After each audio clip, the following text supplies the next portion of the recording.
Ano nga ba yung mga bagay na kinaiinisan ng mga introvert? Hi, this is Miss Lindsay again. Welcome to this channel. This channel talks about motivations and insights. If you like videos like this, then you can subscribe to this channel. I-click mo na rin ang notification bell para ma-update ka sa mga bagong videos na i-upload ko. If you are interested in this video, then stay tuned.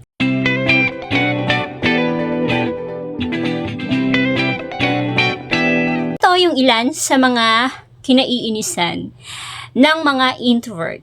Una, ito yung mga taong puno ng drama. Mga introverts, ayaw na ayaw nila ng drama. Maliban na lang kung talagang mag-a-ask sila or i-share yung problema mo and all. No? Masasabi naman natin na good listener itong mga introverts, pero ayaw na ayaw nila doon sa mga taong puno ng drama na puro na lang negative ang sinasabi at paulit-ulit na lang mga tao na very ungrateful. Yung bang kahit na may blessing naman sila natanggap or kahit na meron namang magagandang bagay na nangyari sa buhay nila, pero yung nakikita nila, yung talagang mga bagay na negative. So, ayaw ng mga introvert ng ganun. So, kinaiinisan nila yun. Number 2, yung bang mga klase ng tao na hindi nila nire-respeto yung boundary or yung limitasyon ng mga introverts. Kasi alam naman natin na ang mga introverts, although they are not antisocial, pero may mga bagay kung minsan na nag-set up sila ng boundary sa sarili nila.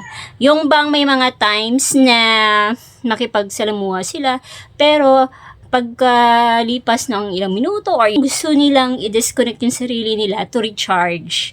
So, may mga tao kasi na hindi nila naiintindihan yon at hindi nila nire-respeto yon at sinasabi nila agad na kapag ka ang isang introvert ay pumunta sa kwarto, sasabihin agad nila na ay talagang gusto niyang gano'n na laging mapag-isa. Talagang nasasanay na siya na ganyan. Talagang siguro depressed yan siya. Ganon, di ba? May mga tao ba kayong naririnig na kapag ikaw, kung halimbawa ikaw ay isang introvert, hindi ka ba nakaranas ng mga pagkakataon na sinasabi na siguro depressed yan siya kasi hindi siya nakipagsalamuha? Number 3, pushy or yung bang sobrang aggressive. 'Di ba may mga tao na sobrang aggressive. Itong mga introvert, hindi naman sila as in perfect talaga, pero alam nila na there is something wrong. No? Alam nila kung kailangan kanila paniwalaan o hindi.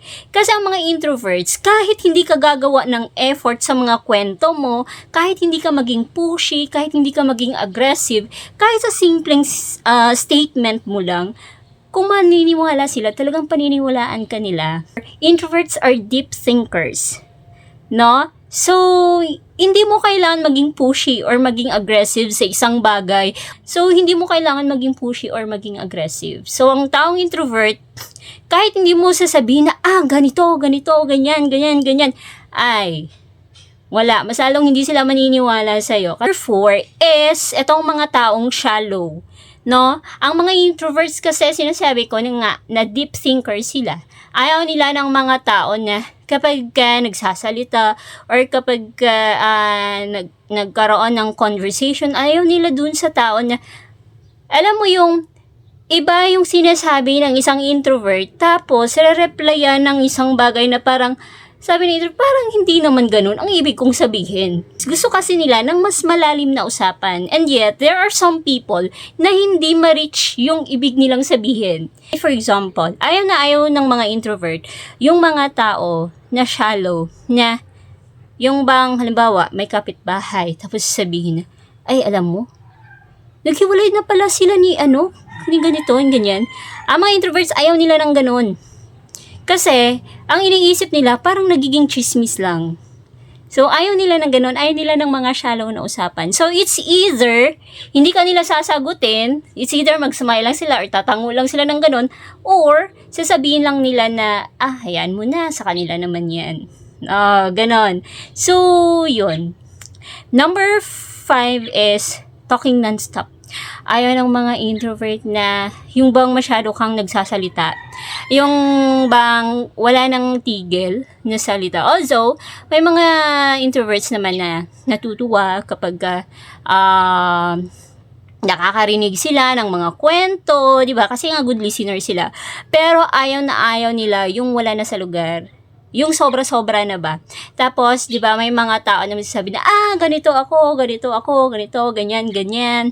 Ang magdo-doktor na ako, tapos ganito, tapos ganyan. Yung bang na parang lumabas na yung kwento or yung conversation is laging na lang na sa'yo. Hindi na sila makapag ng conversation sa'yo kasi ikaw na lang yung nagsasalita. 6 is ayaw na ayaw ng mga introvert doon sa mga tao na pagdating sa workplace, nakukunin mo yung trabaho nila and then hindi mo magawa ng tama. Ayaw nila ng ganun. So, kung halimbawa ikaw, extrovert ka, you have to respect their boundaries or their limit. Kasi ang mga introverts, kayang-kaya nila yung mga task na meron sila. They are job-oriented. So, time-oriented din sila. So, kung halimbawa, kung ano yung trabaho niya, hayaan mo siya. If you want to help, you could ask an introvert na, kailangan mo ba ng tulong ko? Ganon. Although matutuwa sila ng ganon. Pero yung kusa mo lang kukunin yung work niya, tapos ang resulta hindi mo magawa, nagkamali ka, and then later on, pagdating sa kanya, siya yung, parang siya yung makitaan na siya ang nagkamali. Ayaw nila ng ganon. If you like this video, you can hit the like button. If you haven't subscribed yet and you like videos like this, then you can subscribe to this channel. I-click mo na rin ang notification bell para ma-update ka sa mga bagong videos na i-upload ko. This is Miss Lindsay again. Thank you for watching.